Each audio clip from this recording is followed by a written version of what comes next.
All right. So this is a heavy metal song by Ro Panuganti. If any of you guys are fans of the uh, Devil May Cry games, this is his cover of said game. I'm here to do a tutorial on how I mixed his cover. He came to me to. Oh, sorry about that. Um, okay, so yeah, so I'm just gonna go ahead and show. I was trying to do a live version of this on YouTube and it didn't work out too well. So I'm just gonna start over again. Um, the first thing that I would start off with is this method called the top-down method. If you haven't heard of it before, it's basically starting with the master, your master track over here, and working your way down. Now I've already set this up because I was working on it with Facebook Live, but I really wanted to do it for YouTube. This is a new account I've made for my personal studio that I'm doing professional mixing for. So Ro came to me as the my first client, and he's already heard a lot of my stuff before. You could actually find some of my personal music on Google Play Music or iTunes or any of that stuff. It's called Mr. Universe, and it'll be there's, for some reason, there's already a couple of them. I didn't know that whenever I had made it, but if you look up Mr. Universe, it'll be a space looking background with Mr. Universe in a rainbow looking font, and there's only 2 songs on that. And yeah, so he actually happens to be my roommate. Ro is already a pretty he's a, what is it, he's already a YouTuber. His channel's got over 10,000 subscribers. If you haven't checked him out yet, I highly suggest checking him out. He's a phenomenal musician, awesome neighbor. But yeah, the dude is just a phenomenal guitar player. So if you're into guys who do the cover stuff, I highly suggest checking out his channel. I'm gonna do a quick little playthrough of the song so you can hear what the song sounds like, and I'm not gonna be able to make it sound as the same as the song you'll hear on his channel. I've already mixed that. I can't recreate that. I could if I made everything presets, but that isn't what this video is for. It's for anybody who's trying to get into mixing and wants that helping hand. I've been doing this for 7 years now, and just finally feel like I'm comfortable enough to do this professionally. I was studying with URM Academy for a little while, so that was a huge learning experience for me, and I thought, well, why not do the same thing they're doing but for free? I want to give this knowledge out to the viewers. So they do this exact same thing, but I thought it would be cool to do it on YouTube live, so, and for free, so you guys can ask me the questions while I'm doing this, and you might can suggest something and we could learn together. I think that would be really fun. So yeah, welcome to my first video. Like I said, this is kind of fun doing it live. I've never done this before, but yeah, like I said, let's give the song a quick rundown, listen to, and see what it sounds like. I'm going to bypass all this so we can hear it.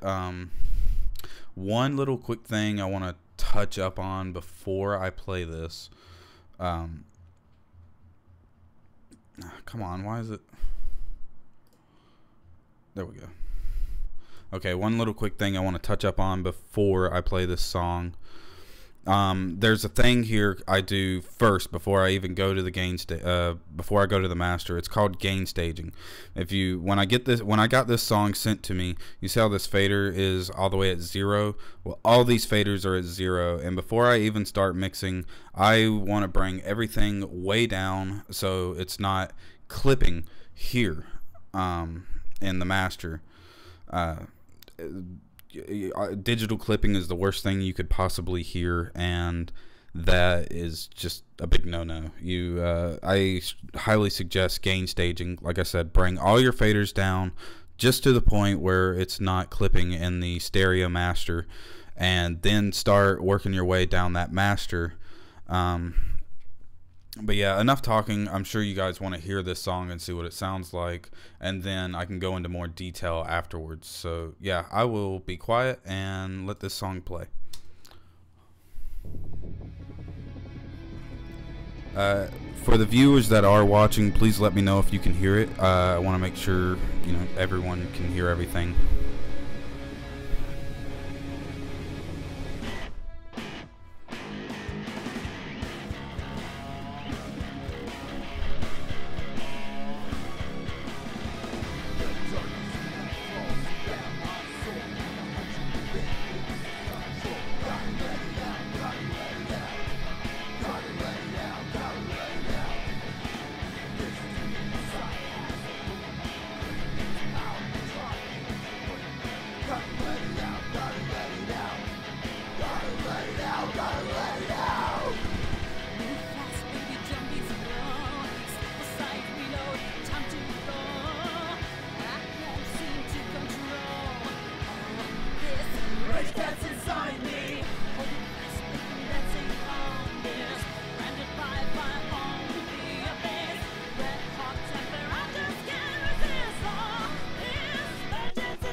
While this thing is playing through, I'm going to use the bathroom real quick, and I'll be right back.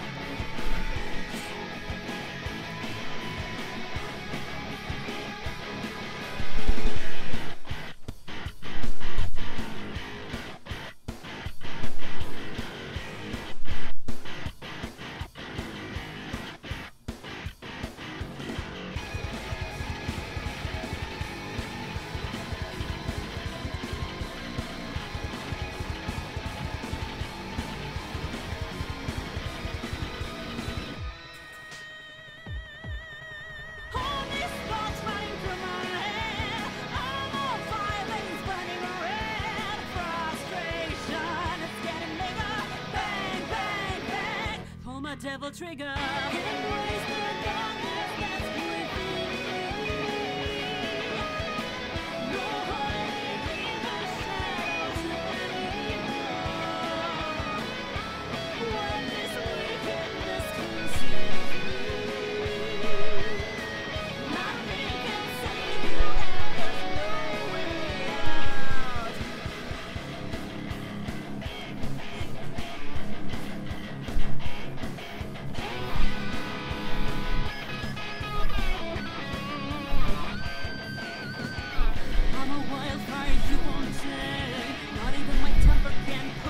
I believe the singer is Peasant.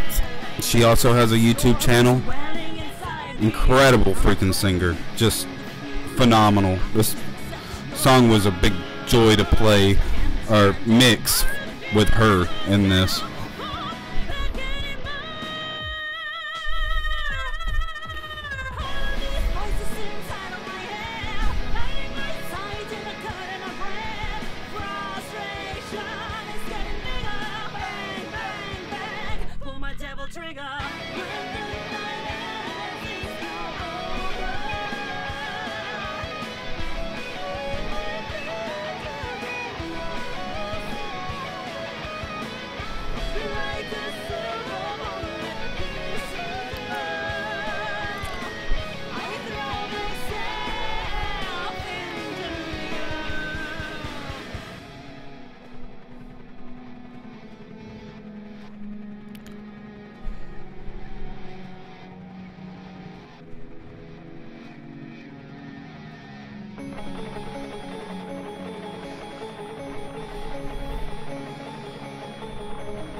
pretty genty right here.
Okay, so there's the song. Like I said, the first thing I like to start with is the top-down method. So we're going to start with a stereo out. Now I'm going to have to bypass this right after, mainly because the stereo out, and I have an output here that is going to my streaming software. I'm going to let you guys hear what it sounds like, what I've done to the master, but I'm going to have to bypass it so I can hear what I'm doing to the master, because if I run both of them at the same time, it'll overpower my CPU. So that's just what I'm going to have to deal with, but I'll be sure to turn it on and off for you guys. So the first thing I start off with is this SSL compression. I've already had it set, so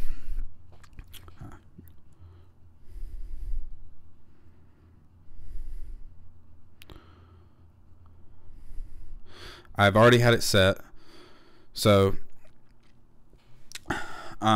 like I said, I was doing a Facebook live stream before, and I quickly learned that I couldn't have my studio monitors running at the same time, so I needed to wear a pair of headphones. It kind of destroyed the video, but because my YouTube channel is so new, they said that, or the YouTube said to me that I had to wait 24 hours before I could live stream, and I preferred to do it on YouTube, but wanted to go ahead and get started on this. So if you go to Metallian Studios on Facebook, you can see everything I did before I jumped here on YouTube.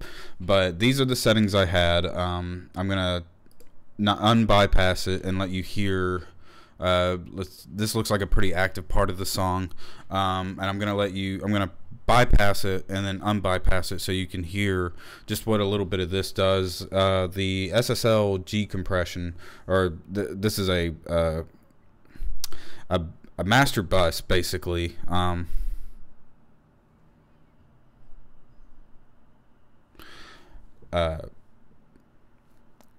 Sorry, my phone is kind of blowing up a little bit, because I'm using it to check my live stream to make sure if anyone's commenting, I can directly answer any questions. So yeah, this is from a master bus compressor. As you can see, I have the analog turned on, and I've unbypassed it. So now I'm gonna, anytime you see the blue power button, it means it's unbypassed, and when it's not blue, it means it's bypassed. So I'm gonna turn it on and off so you can just hear the little difference this makes. And yeah, here we go.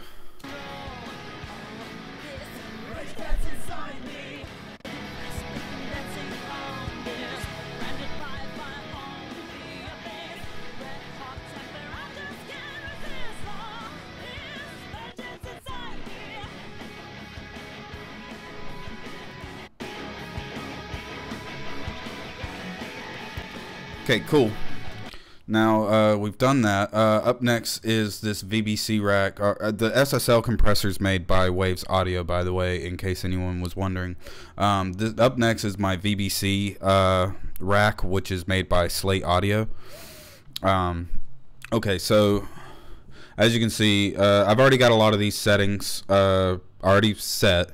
So I like to use the high pass filter a lot. If you pay any attention over here to where these VU meters are, I've always really enjoyed making them just stand straight up. I try to do as best as I can while also listening, making sure what I'm doing is working. That really helps out a lot. So I'm going to unbypass it and let you hear how big of a difference this is. And right now this is just compression. I start off mostly with compression before I start EQing. So.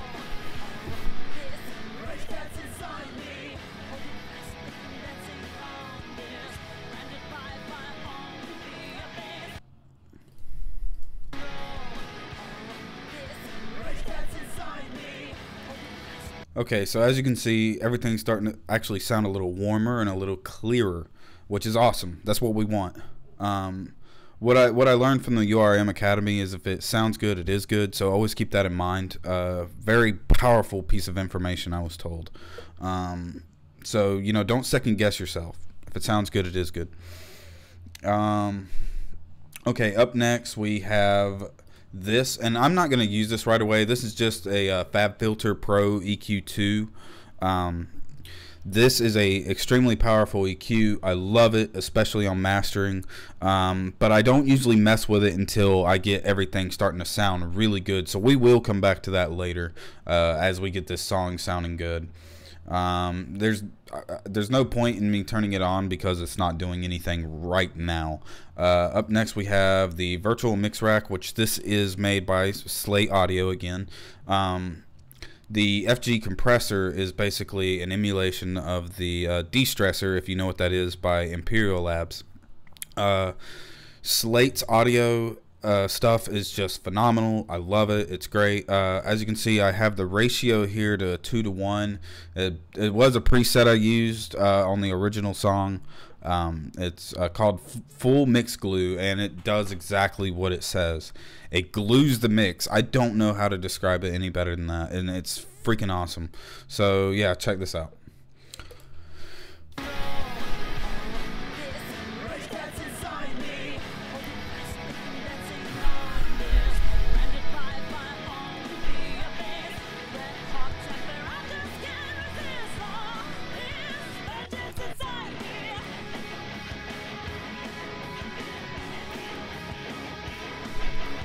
Now I'm starting to feel this. This is starting to sound freaking awesome.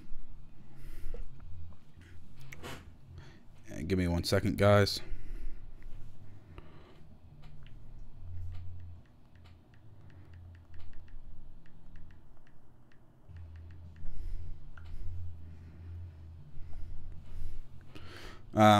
Okay, so now, yeah, we're getting this shit's, excuse me, I'm not trying to curse on here. This is starting to really sound awesome. Okay, up next I have this tape emulator. This is to give some warmth. Just for some reason we like warmth. That analog sound. I don't even know how to describe it any better than that. Just something we like about it. It's real warm. It makes you feel at home. It brings life to the song.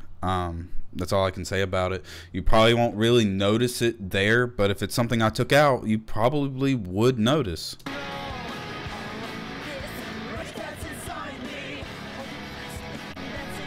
Isn't that pretty crazy? I don't know. There's just something about it that is just crazy to me. Up next is another thing that's made by Waves. It's called The Vitamin. This, again, another preset I just used on the actual song. There's nothing wrong with using presets. If anyone tells you otherwise, don't listen to them. I think presets are, at least in my opinion, if you want to listen to them, listen to them. I don't care. Presets to me can, if you don't know what to do, sometimes it can help push you in the right direction. This preset worked perfect for this song, so I didn't have a point in changing it out. And this something about it brings the life and the character to the song. It makes it sound extremely real. It sounds really real. Okay, so turn it on.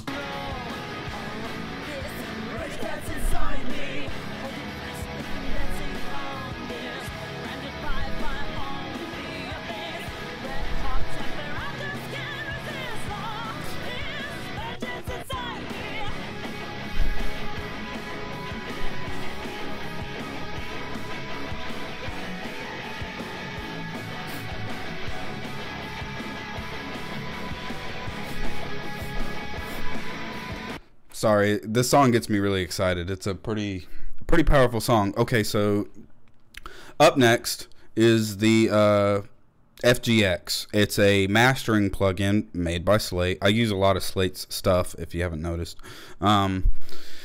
This is going to bring that volume we want. This is going to bring the song to the level that we want it to. I'm going to turn down my headphones a little bit because this probably might, I might have it a little too loud. Like I said, I don't know if, no, you can't see them because my face is in the way of the thing. But once I turn this on, the song's going to get a lot louder. And I will just pull up the, yeah, so this is where I have it at. And you'll see the needle's going to stand straight up, but it's going to be pretty loud. So here it goes.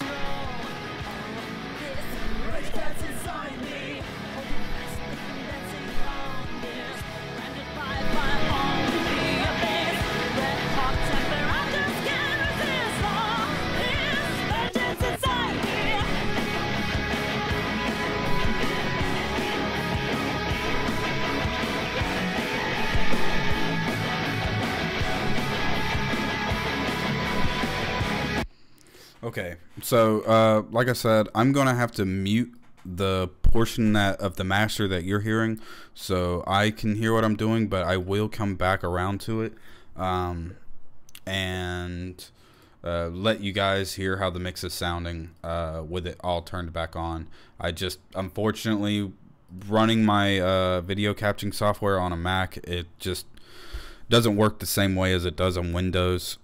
Probably something I need to think about later in the future, upgrading to a Windows PC. But I really love Logic, and you can only get it on Mac. But yeah. Okay, so now that we've talked about the master, let's go ahead and move forward with the drum kit. So I with the top-down method, the way I like to do it is drums, bass, guitar, maybe synthesizers, and vocals. I always make vocals last. That's a me method. Any method that you want to use, totally fine. There's no rules in mixing. If someone tells you there are, they're wrong, in my opinion. There's just no rules. If you want to, like some people would say, you should always EQ and compress. Well, I've been in many situations where I compress first then EQ. There's no rule. It's whatever makes the song work, because every song is different, and you could make a presets from this one song, like this song I'm doing right now, and it sound phenomenal. I'm gonna make presets on everything I did, go through that exact same preset on the next new song, and it will probably sound like crap. The chances of that actually working are slim to none. Okay. So, yeah, let's get started on the drums. Before I start on the drums, there's just one little thing I wanted to note. That I like to do this thing called mixing in context, which is something I learned from Stephen Slate, which is don't be afraid to mute or not mute, but solo something like, all right, this kick, for example.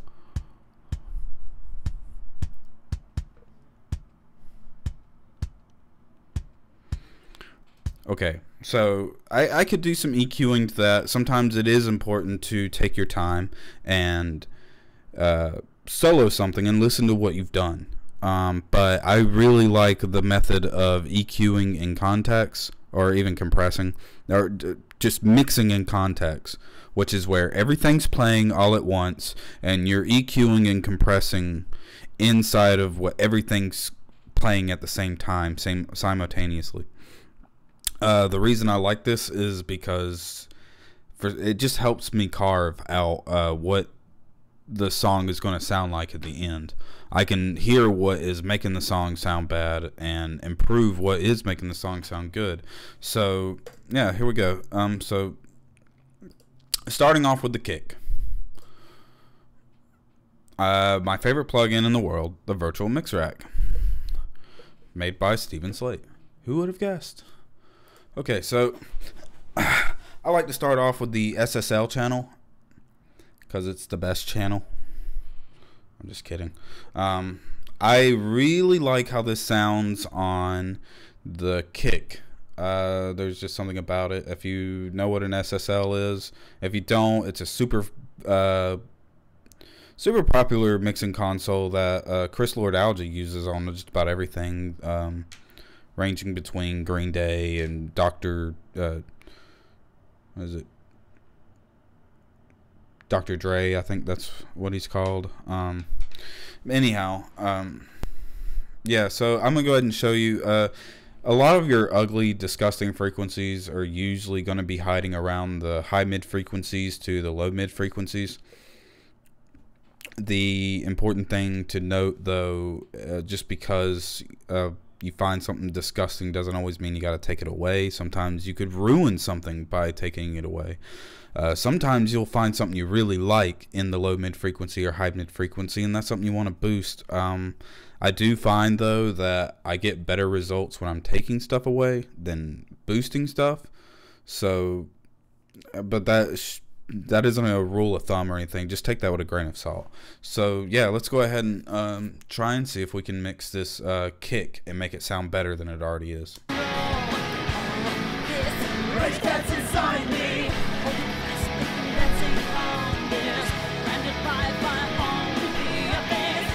A lot of cardboard is hiding around 400.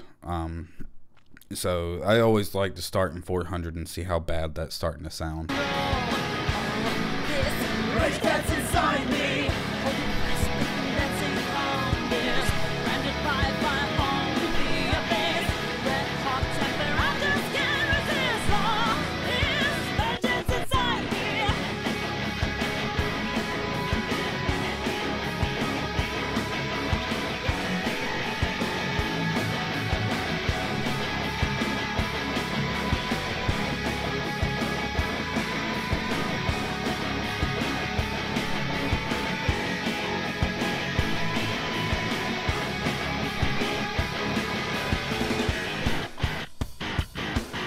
Oh man. Now see, that sounds disgusting. This is at 703 hertz. To me, that is just the most disgusting thing I've ever heard. Geez, it sounds like I've got a cardboard box and I'm taking a screwdriver and just... Yeah, that's exactly what that sounds like. That's what that kick drum sounds like right there. So I'm going to have to figure out how much of this I want to take away, because if I take all of it out like that, it could totally, like, I could try it right now, and it could possibly destroy that kick. Okay, it's not terrible, but it's too tight. And by too tight, I just mean I want the kick to sound natural. These are programmed drums, and when my goal is to make that drum kit sound like a real drum kit, I am not a big fan of programmed drums. So I like them to sound natural. I like them to sound woody. I want it to sound like a real live drum kit. So that's usually my goal. I try to do when I mess with any program stuff. So yeah, let's try and see if we can figure out how much we need to take out.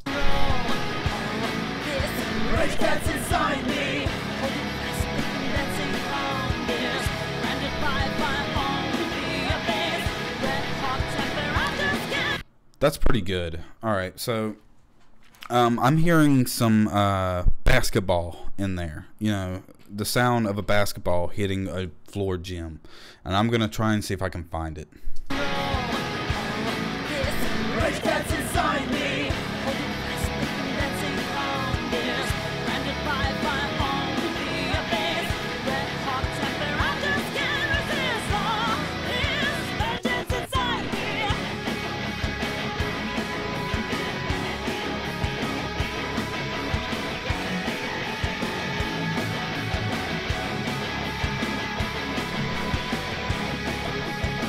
Yeah, that sounds a lot like a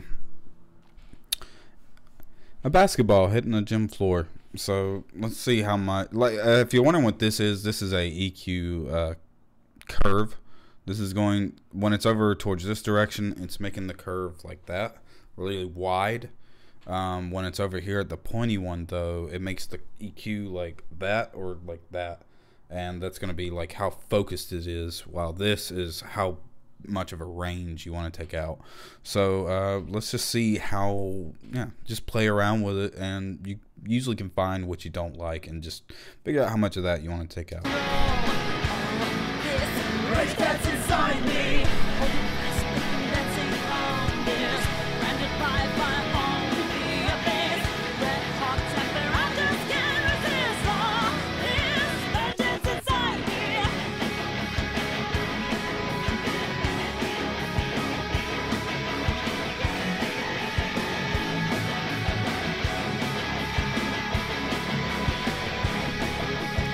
Okay, right away, the kick drum is starting to open up a lot.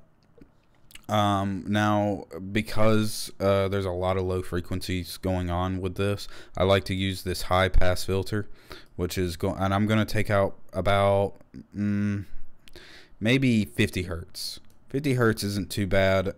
This will save me later down the road, because the low frequencies are gonna, like, let's say you take it out to the car and listen to your mix, and for some reason it's super whoopy, like it's like you're like, I can't even enjoy the song, I got too much of that going on. Well, that's what a high pass filter will help prevent happen. Everything will sound, when you're mixing, you're trying to kind of like carve stuff. I guess that's why I would say taking away is a little better than adding.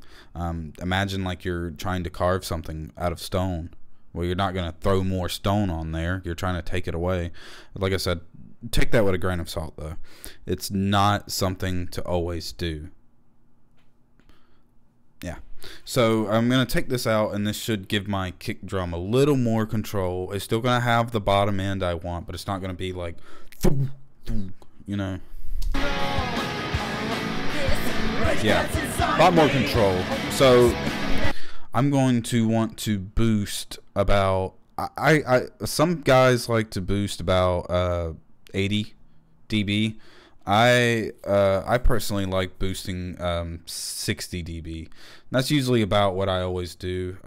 You know, it's one of those things you got to tinker around with and find what works for you. I just personally like 60 dB. So yeah, let's boost this up a little bit. Rage that's inside me.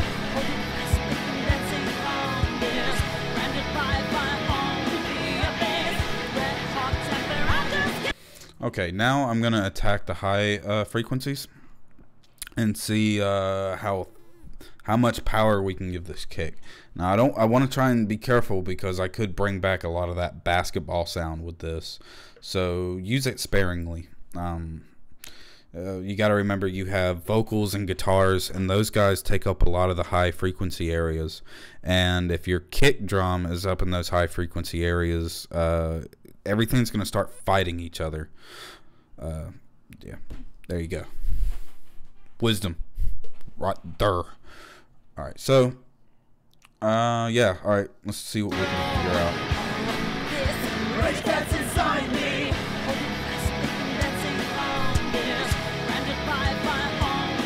You hear how much basketball was in there when I crunk it all the way up? Crank it up. Sometimes I do that. I crank it up, but sometimes it's too much. Like, listen to it. I'm sure I could emulate a basketball right now. Rage that's inside me. Yeah, it's just too much. So I might actually want to take that away. I don't know. I'm gonna see how I feel about this. I'm gonna put it at least here, so I can hear what the high frequencies is doing, so I can see if I can find something I like. If I can't find something, maybe I need to take something away. And then sometimes, you know, just don't even mess with it.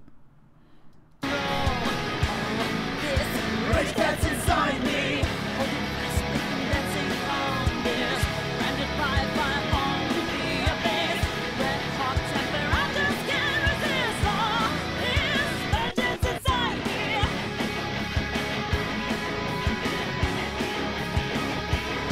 Okay, so I ended up keeping the basketball sound. Why? Because with too much of it gone, the kick is too warm.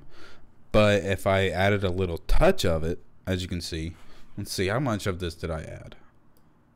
About 5 dB, which is kind of relatively high in my opinion. But it works. It's not overpowering, and you can tell that is a kick, and it has that nice thick bottom end. Okay, so let's see what we can do about the compression part of this. Maybe someone would think I'm crazy here, but I like using the FG116, which is an emulation of a 1176.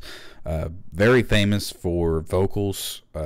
I'm not really sure what else a lot of people are using it on. I'm sure to me it's the most universal compressor I've come across, because it works on anything just about when I put it on there. But use it sparingly, because you could overpower something with this thing. One of the things I really like using it on is really drums. There's just something about when you start cranking this compressor, it really brings out the characteristic of the low end, and it'll even bring out some of the human characteristics of the sample.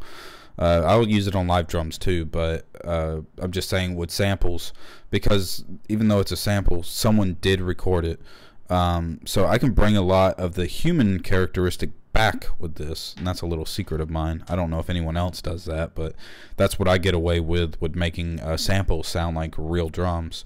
So let's go ahead and start cranking this up and see what it does to this kick.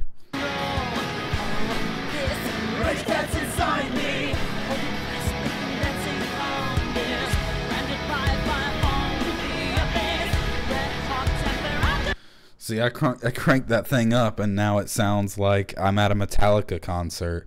I don't know if any of you guys have been to a Metallica concert, but that's exactly how their kick drums sound. They're just huge, and giant, and massive sounding. But this is a studio song. We're not trying to make it sound like a live drum kit. I don't think anybody's gonna really enjoy that in their car. Okay, so let's bring it back to where it's at. I'm going to bring this attack up about here, so that way it's not too tight. When you bring that attack up just a little bit, it allows a little more breathing room, which this should bring the kick drum a little more closer to sounding like a real kick drum. And let's just find that sweet spot.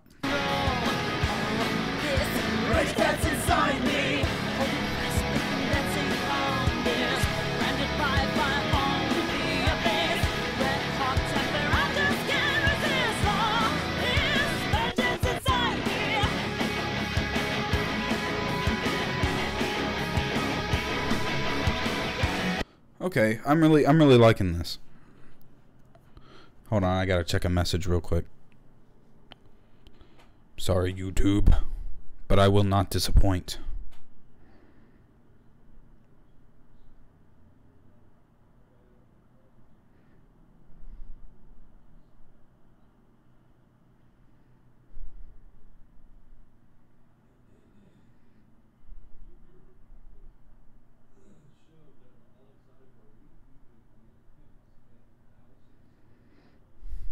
Okay, cool. I is back.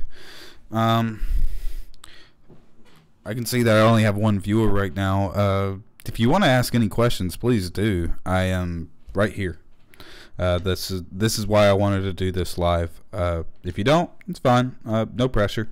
I just want you to know that I got my chat open right here, and if you have any questions, I will answer them right now. Okay, so one of the things that I look at when I do this, let's say I'm happy with this, something I like to do is bypass it and see if what I've done has made the instrument sound better, or if I destroyed it. No, let's just see. Rage that's inside me.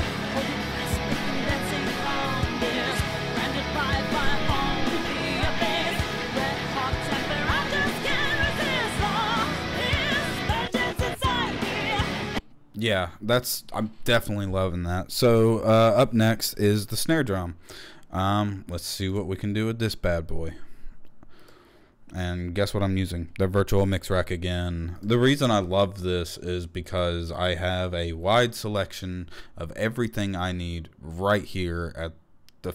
I don't have to keep opening plugins over and over and over again. I can just click on one thing and everything I need is right here in this one little plugin.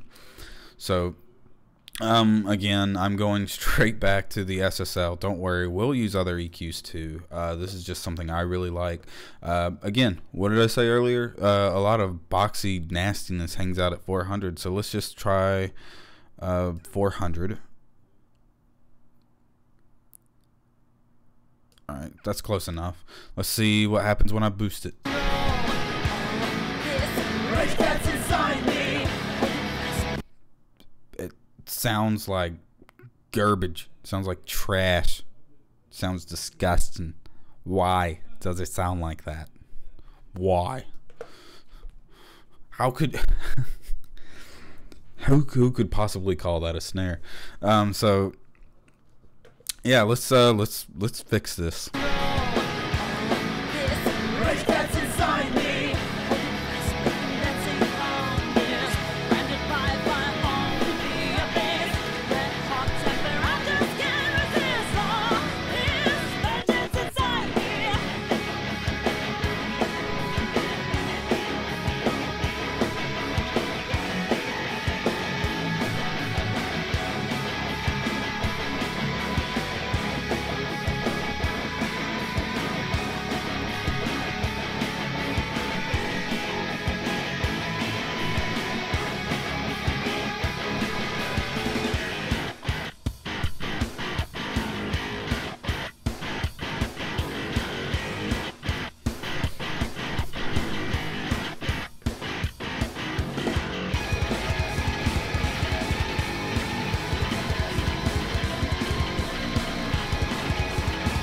Yeah, that's sounding really good. All right, let's attack the high mid frequencies and see what happens. Rage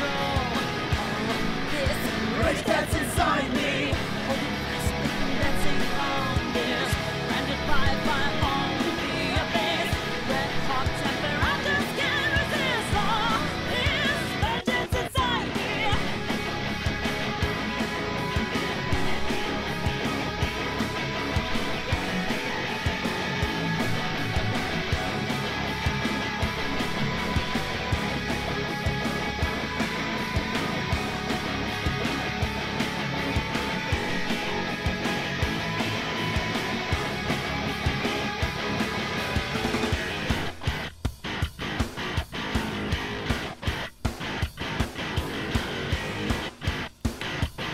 Okay, I kind of like what's happening here in the high mid frequencies. It's not necessarily too nasty, but it's not necessarily too great either. But there's something added about the character. So let's see if we can find a sweet spot for that. Rage Cat's inside me. Just a little boost of 2 dB, and bam, it's freaking awesome, right? I think it's freaking awesome. Okay, so high pass filter again, just because, you know, it's a snare. We don't need like 200 hertz of this snare finding its way into the mix. It's just ridiculous. And if I want to bring anything back like that, I can boost anything. You know, I can still boost anything below 200, but a lot of it's going to be cut off from my high pass filter. So yeah, let's see if we can bring back some of that fat bottom end. We're going to try and make that snare sound fat and juicy now, like a steak. Don't you love your steak when it's fat and juicy? I love my steak when it's fat and juicy. All right. Rage Cat's inside me. Yeah.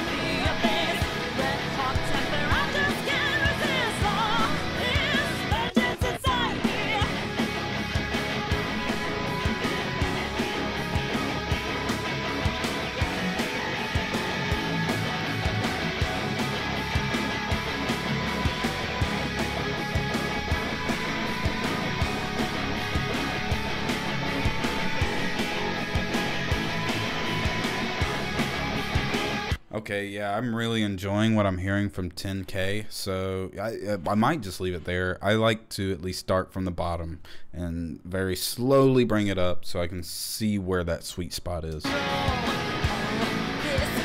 cats inside me.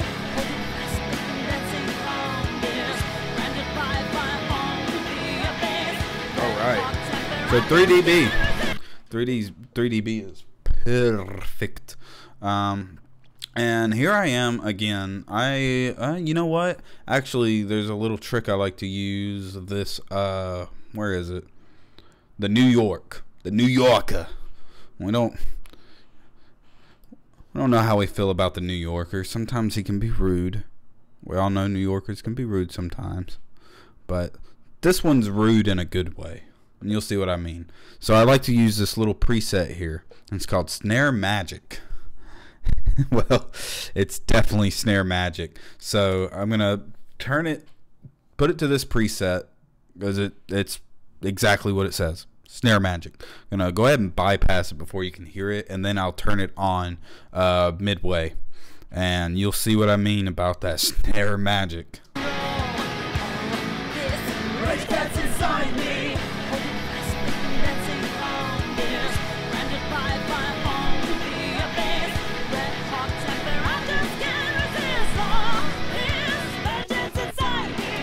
Now, isn't that just sounding awesome? It's just like it says, magic.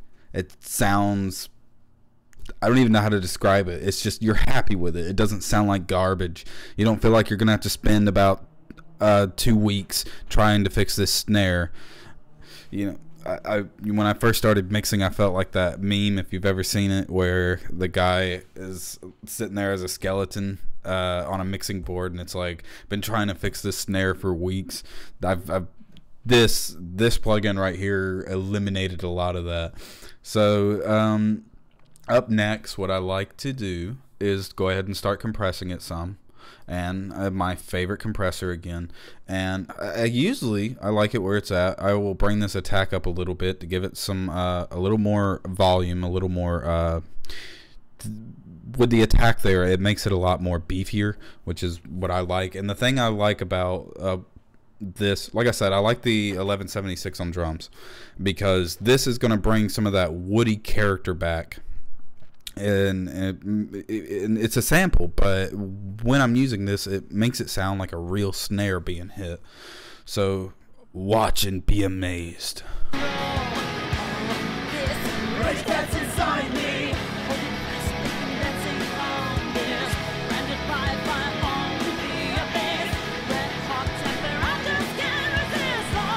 Yeah.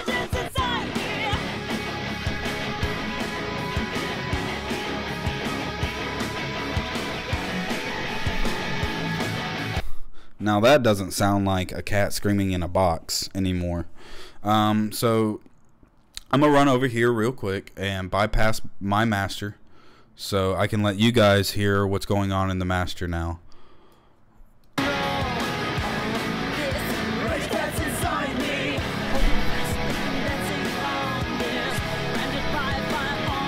And now that you guys can hear what everything sounds like in the master, I'm going to go ahead and bypass my kick and snare so you can hear the big difference we've made.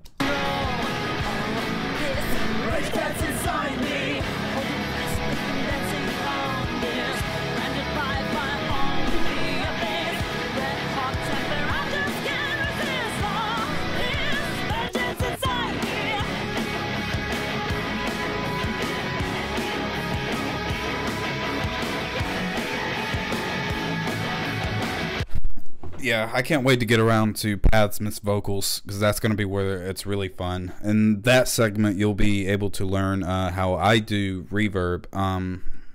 It's going to be a fun segment. I don't want to get way too ahead of myself here because I might get too excited and forget what I'm doing.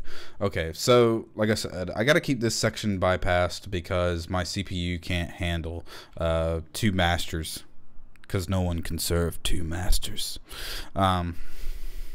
Okay, so what's up next? Okay, so yeah, he didn't provide me with a snare bottom, so we can just go ahead and move forward with the hi-hats. The way I don't know of how I'm gonna go about this. Normally, I tend to like to use the Pro EQ on cymbal stuff. Okay, so let's see what we can do with these hi-hats. I need to find a good section of hi-hat. It looks like that where I'm at right now has got a lot of good hi-hat. Okay, so I'm gonna loop this section. Loop. I hope you can hear that that radio quality sound. I hate that sound so much when I'm listening to any radio stuff. That's why I don't listen to the radio anymore. Yeah. Oh wait. Before I do that, I need to make sure the hi-hat is loud enough.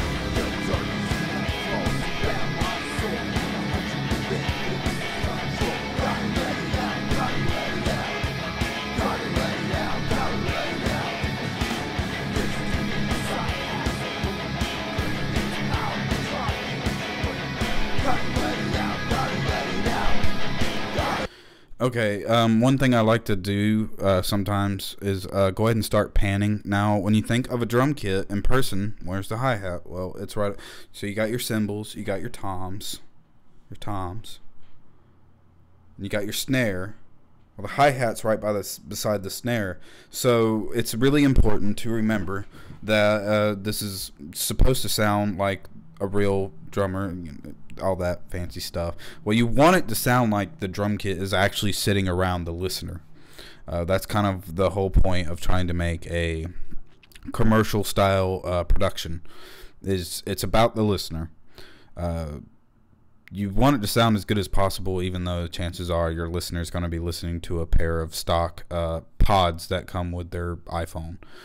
Okay, so let's find out where the sweet spot is for this.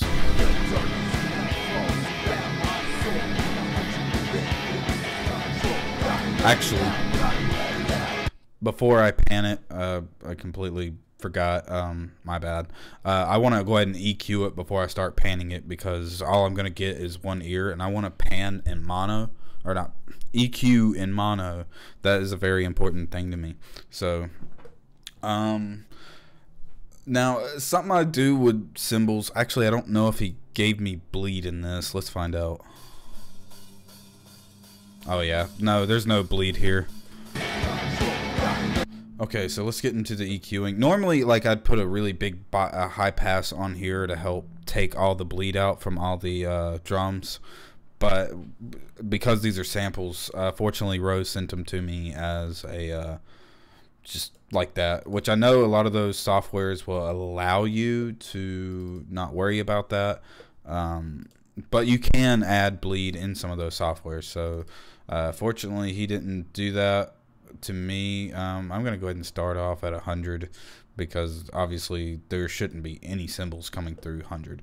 So over here is your high pass filter, which is going to be hanging around your low frequencies, and over here is your high pass filter, which is going to be hanging around your low pass filter. I know that sounds really ridiculous. I don't know who came up with that. Sometimes I can't sleep at night because I'm thinking about that person, but you know, that's how life is sometimes. So yeah, I'm gonna go ahead and start on the low pass, or I'm sorry, see, I'm already getting confused. My high pass filter, and figure out what I don't need from the low frequencies.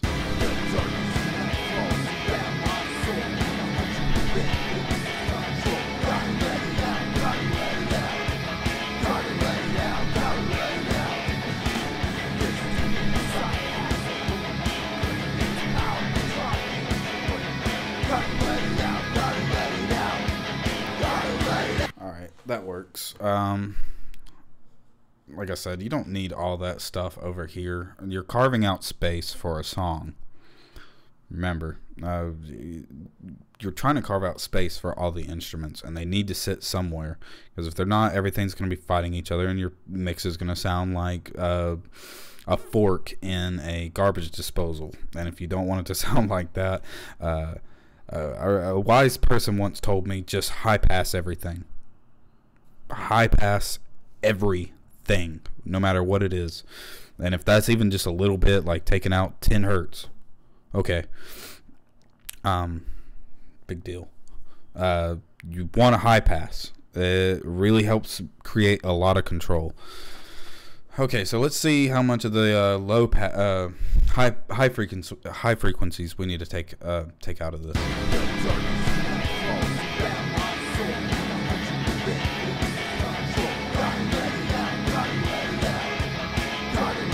See, that's not gonna work.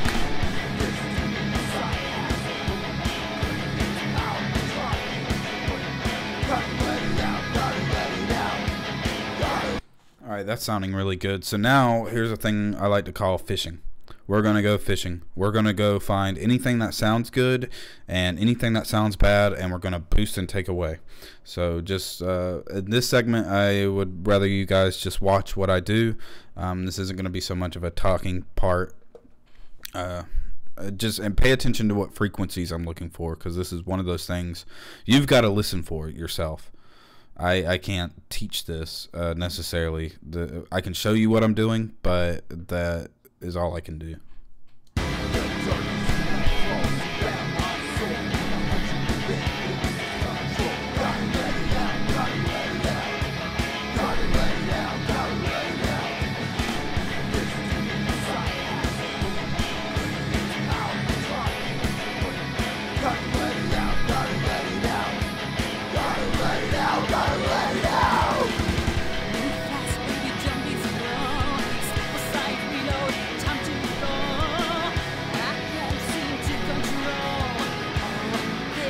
Rage that's inside me.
Rage that's inside me.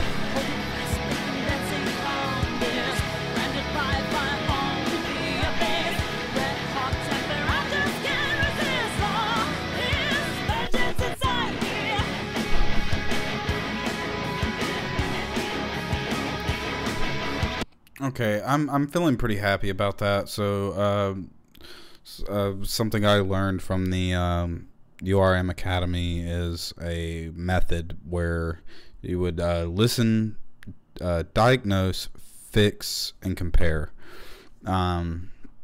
So now that I've listened, I've diagnosed some of the things. And I've fixed. Now it's time to compare. So comparing would be, bypass and unbypass. So let's see how the hi-hats sound without my EQ, and then hear them with my EQ, and see if I made things better or worse. If I made things better, that means if it sounds good, it is good. And like I said, don't ever question yourself after that.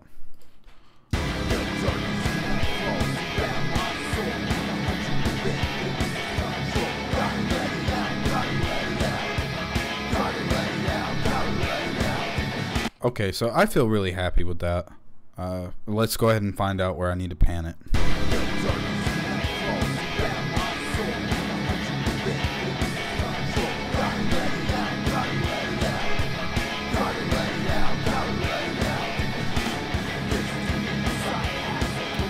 Okay, so now this is one of the more funner parts. Rack toms.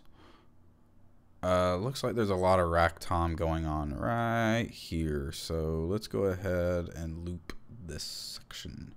This is I don't know if anyone else does this, but it's something I stumbled across.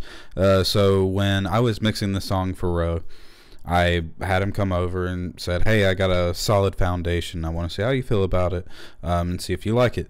So he came over and he loved it, and we got to talking about audio. And he said, "You know, how do you EQ your kick drums and stuff?" And you know, I was talking about how I like to use the SSL. It's what works for me. He said, "Huh, that's interesting. I like to use a 1073." I was like, really? I didn't know. I mean, out of doing this for 7 years and only talking and learning from a handful of people, because there's just not enough people doing this type of stuff, and that's why I want to teach you guys. I want to teach my 7 years of learning to you.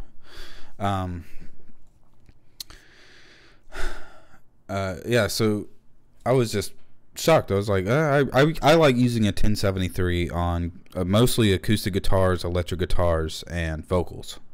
So when he told me that, and my biggest thing I used to struggle with was getting my toms to sound good. No matter what I did, I'd spend so long mixing a song and struggling with toms. And then I used this 1073 after he walked away and used it on his toms, and it was perfect. I was blown away with how awesome this EQ treated the toms. So you're gonna see what I did. We're gonna open the virtual mix rack up again. I don't know why Steven decided that. I'm just gonna throw that up there. I wish it always came up like this, the way I have it, but I don't know. I guess he knows best, right? Okay, so yep, here's the FGN. So this is what's modeling a 1073. I believe the 1073 is an old British style preamp EQ. So that's what the FGN is modeled after. Yeah, so let's see what we can do to these toms. I'm a wildfire you won't take. Not even my temper can put out the flame. There's no way to contain this storm swelling inside me. I'm a bomb you can defuse. I would just accept your guns. Can't turn down, I refuse to hold back anymore. All of these voices inside of my head, lighting my sight in the curtain of red. Frustration is getting bigger. Bang, bang, bang. Pull my devil trigger. All right, so the first tom we got is rack tom 1, 2, and I guess there's a third one here. Okay. I'm a wildfire you won't take. Not even my temper can put out the flame. I'm a wild. Yeah, I don't think he's got a different section here where there's a lot more of that tom going on. I would love it if there was, because I don't want to drive you guys insane with how sometimes those toms, if you repeat a section, it could drive you insane. So keep that in mind.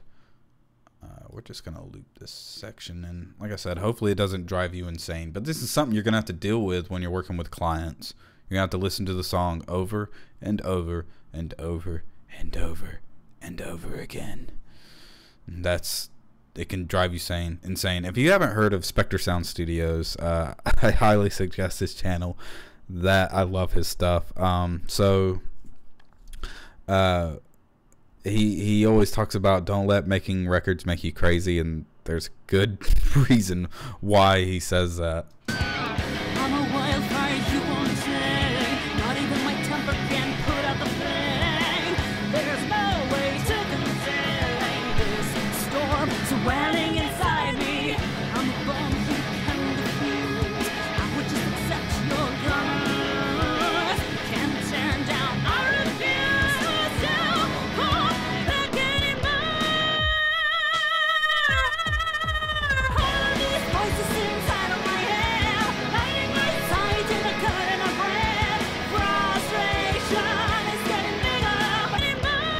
Okay, like I said, don't let this drive you crazy. I'm going to try and EQ this as fast as possible. Okay, that is a long enough trail. That's enough to work with.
Okay, so now what I like to do, like I was talking about earlier, was I like to add that FG11 again, 1176. So this is going to bring a lot of body to that tom, and it's going to make it sound really organic. Again, I'm just like bringing this attack here so everything sounds a little more full-bodied.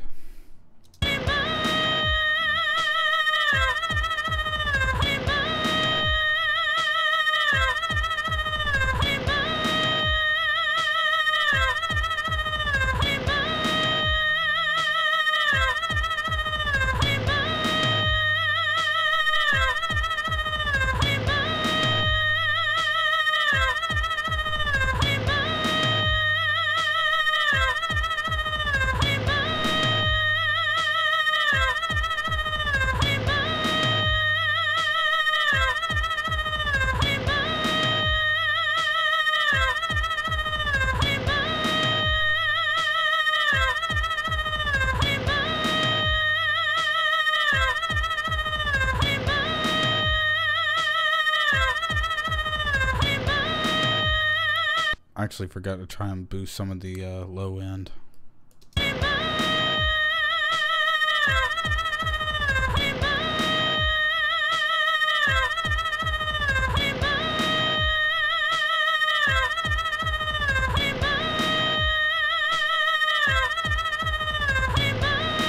Woo! Sorry about that.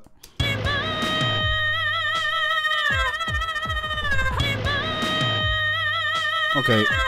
That's starting to sound a lot like a natural tom. Just got to find a good level for it.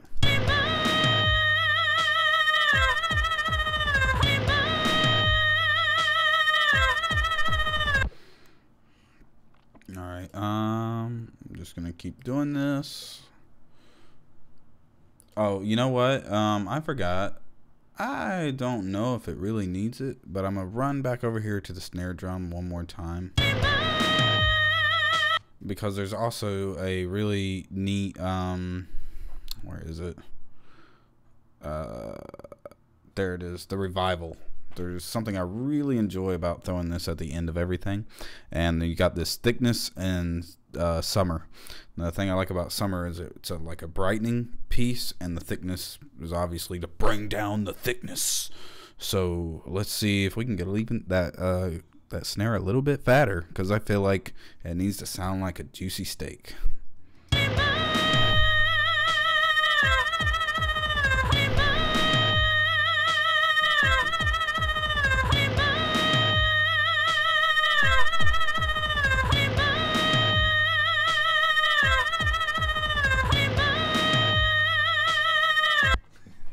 What's up? I'm not scared. Dude, Taylor is in the fucking hospital. Really? He's... I'm on a live stream, just so you know. So anybody... No, you're not. Yeah, I'm doing a tutorial on how I mix Devil Trigger. Oh God, I walked in at the wrong time. But yeah, he's in the hospital, so we don't know. Tonight is off, and tomorrow, don't know. Oh shit. He's in the ER, man. Whoa. He's a couple of years ago, he ended up in the hospital for like 5 days with his ulcers and stuff. Shit. Did Morgan pop her face through yet? No. Oh, somebody's calling me. Shoot. See ya. Okay. Back to our regularly scheduled program. You know, alright, so I don't know if you noticed this or not. Don't let this fool you. So I could sit here and go, yeah, that sounds awesome. That sounds great. And if you notice, it's not even on. I've done it so many times. Like, yeah, that sounds really good. And then happen to notice it ain't even on. I'm like, it's like a placebo effect. I've fallen for it so many times, and I've talked to a lot of people who said they've done the same thing. So it's pretty embarrassing, but don't let it, discourage you. Everyone seems to make that same mistake. So let's start back down to 0 and see what happens.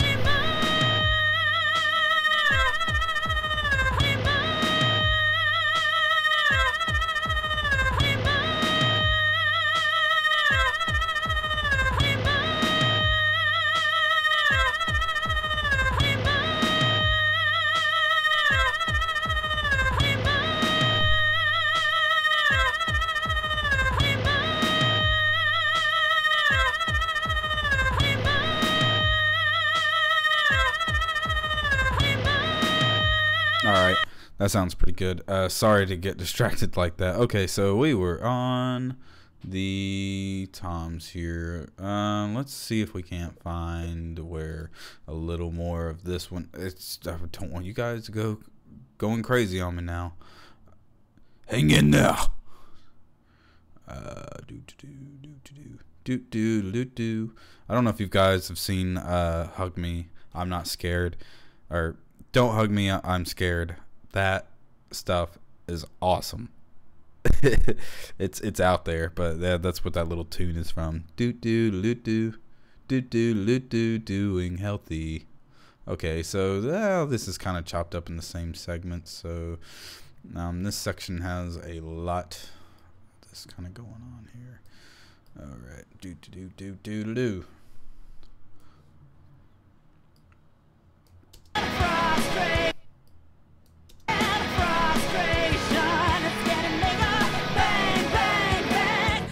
Devil trigger.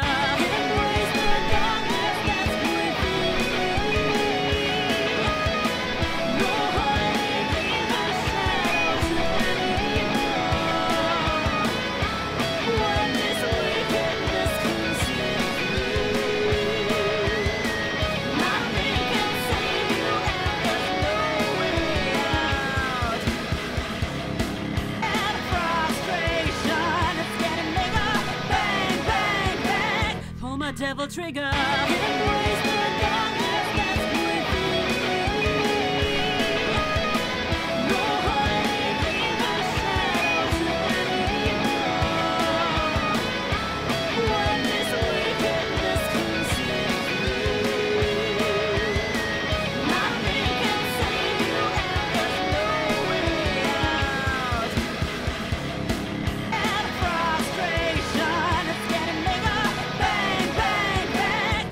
Devil trigger.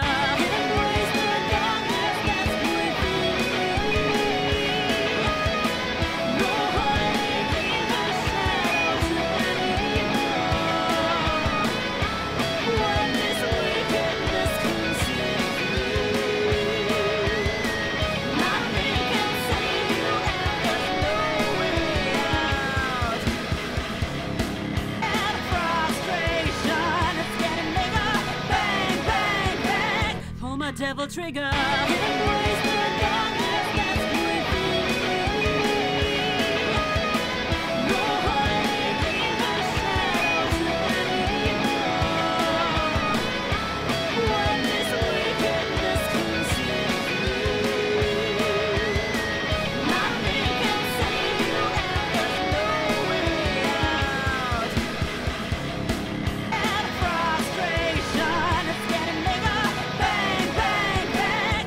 Devil trigger.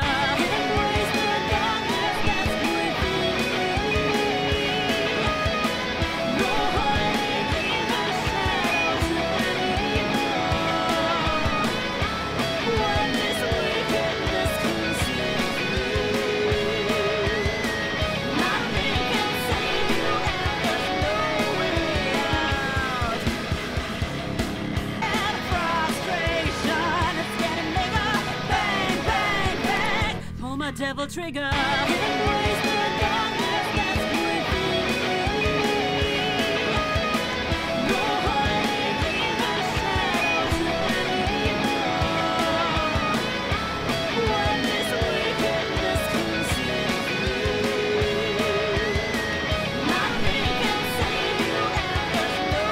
Way out.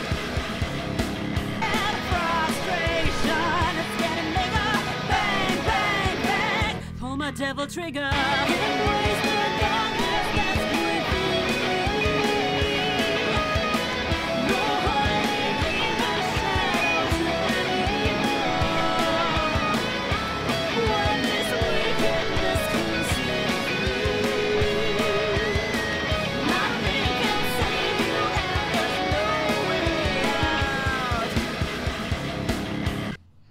Alright, I'm just going to try and move things along. Sometimes this doesn't hurt to just copy it and paste it. Alright, let's see what we got. Let's see what we got. Whoops, I forgot the loop was on.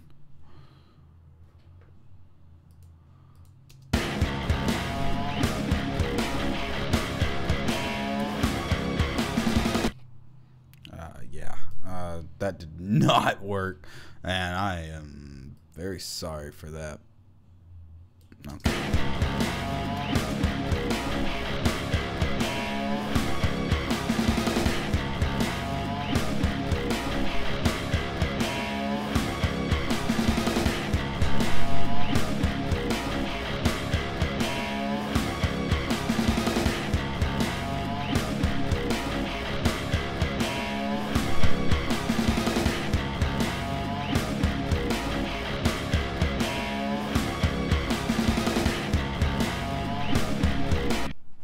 Everybody be coming in my room. Say hey. Say hey. No, where are you going? Hey, hey, hey. Say hey.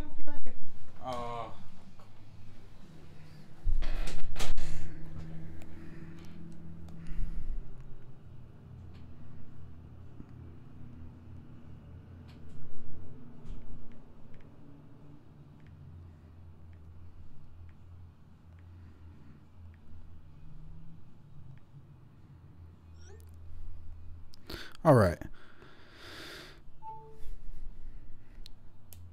Coolio. Let's see. Now I think that tom, that's the low tom, you know. It's sounding pretty cool.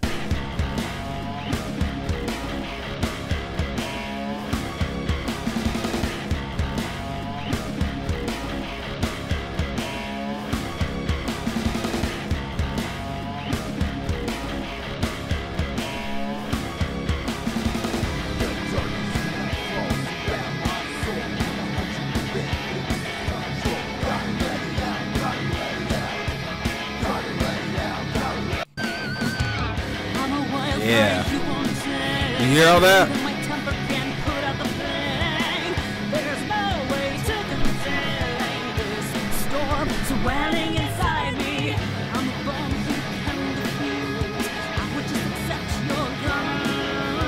Let's try that.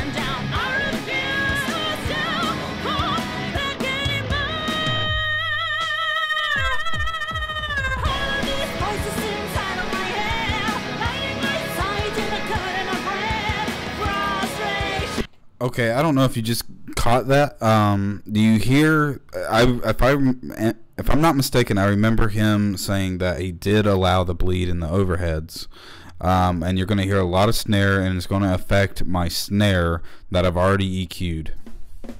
Yep, you got toms and all kinds of other stuff you really don't want in there.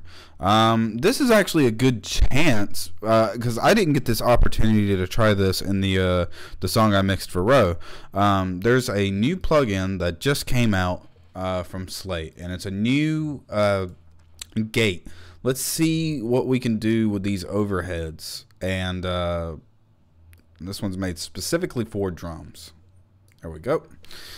Let's see if we can't fix all this stuff we don't want in the background.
It's a little too strong, isn't it?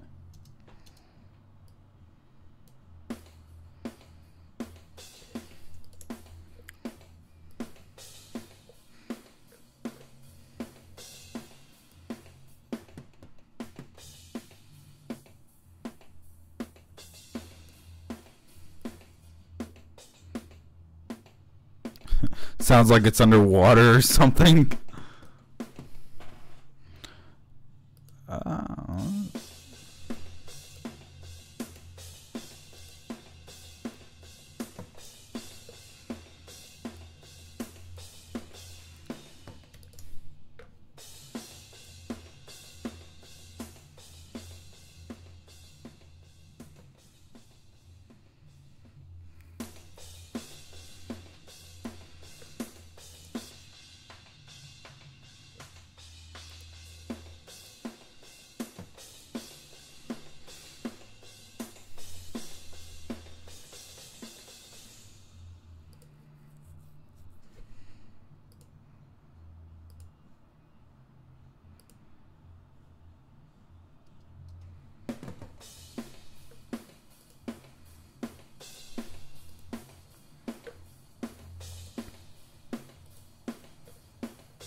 All right. I might come back around to that later.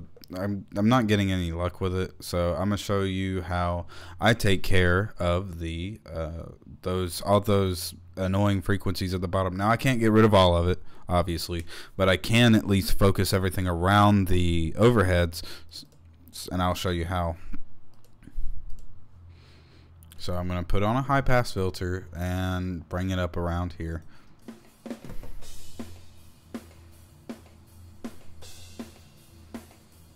Okay, what?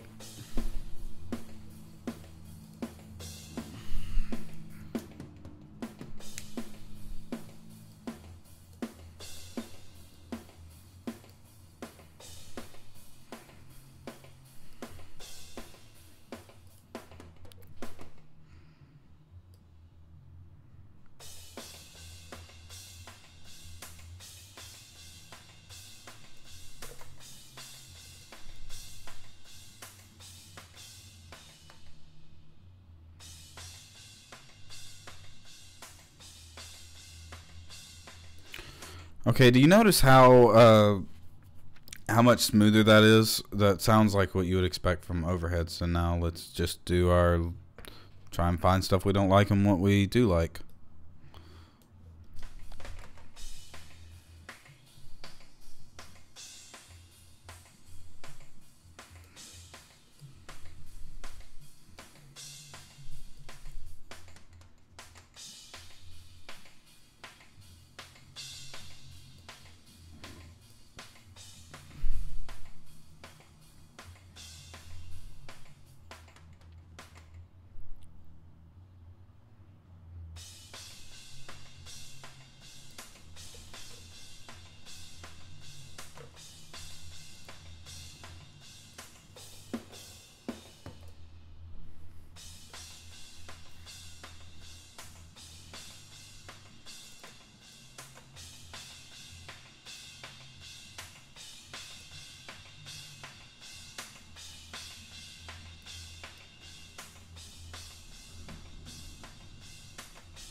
Got a lot of harshness coming over here.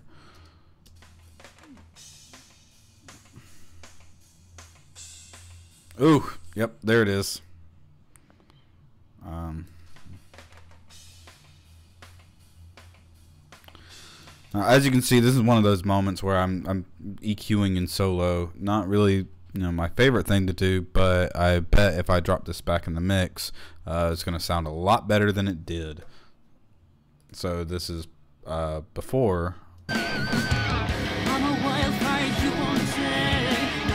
And here's now. I'm a wildfire, you won't take. Not even my temper can put out the flame. There's no It's sounding a lot better. Then we got this room. The most I would do, I usually don't do anything to the room. Usually I like to I just like to throw a compressor on there, and I will just throw let's just put an 1176 on there, because I love the 1176. That is just my game changer right there. So I'm just gonna listen to it in solo because I just want to hear what it's doing.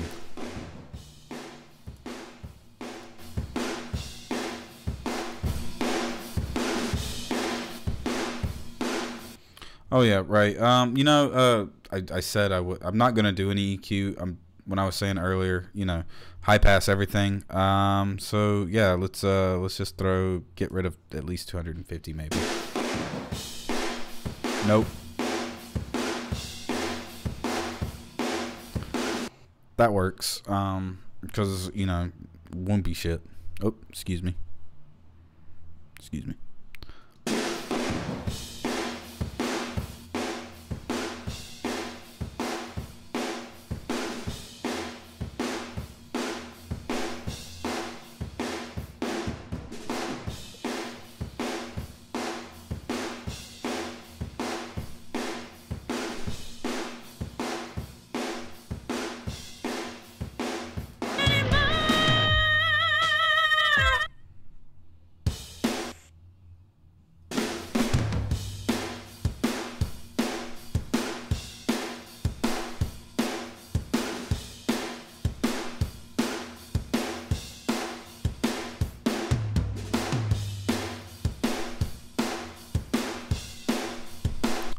And that sounds pretty awesome, right?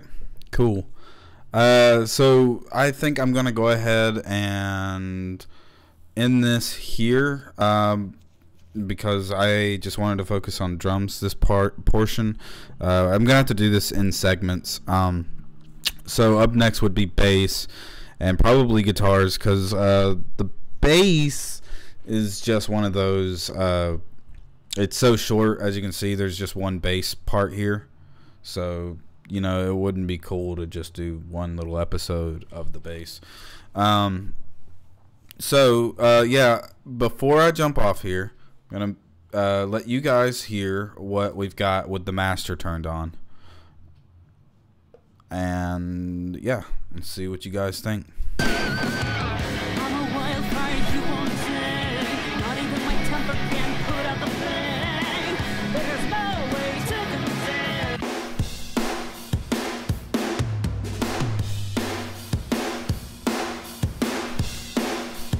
And here's everything that we've done so far, muted, so that way you can hear what the drum kit sounds like without it.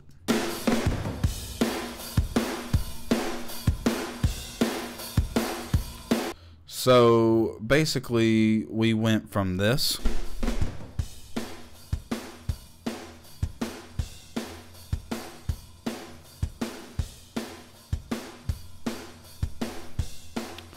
to this. So we went from that to, I keep messing up here. We went from that to this.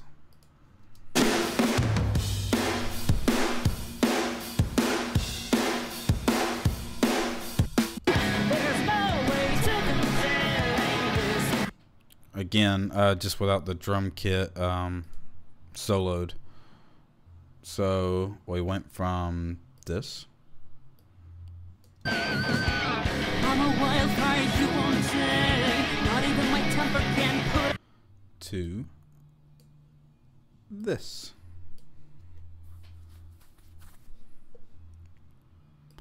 Boop, boop. I'm a wildfire you won't take. Not even my temper can put out the flame. There's no way to contain this storm swelling inside me. I'm born. Okay, so that's it for this episode. I just want you guys to subscribe. Come on, subscribe. I'm doing this for free, so if you want to continuously keep learning with me, you know, do it, because this is like a free subscription to the URM Academy. I learned a lot from those guys. Oh, we got a new viewer. Like I said, subscribe. That's it for this episode. If you're wanting to continuously learn and progress, have more progress in the near future with your mixing, like I said, subscribe. I'm doing this for free. I'm teaching as much as I can from what I learned from the URM Academy. And I thought this would be a lot different because I can do it live and communicate with you guys. I mean, the power of technology, right? Yeah, so again, here's one more time what we went from.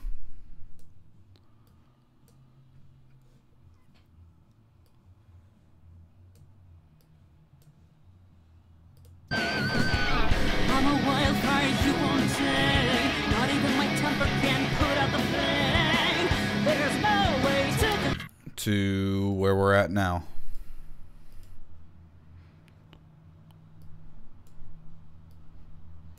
I'm a wildfire you won't take. Not even my temper can put out the flame. There's no way to contain this storm swelling inside me. A lot more power. Just overall a much better sounding mix. In the next episode, we will cover bass and guitars. I'm going to go ahead and call it a night, guys. Like I said, please share and subscribe.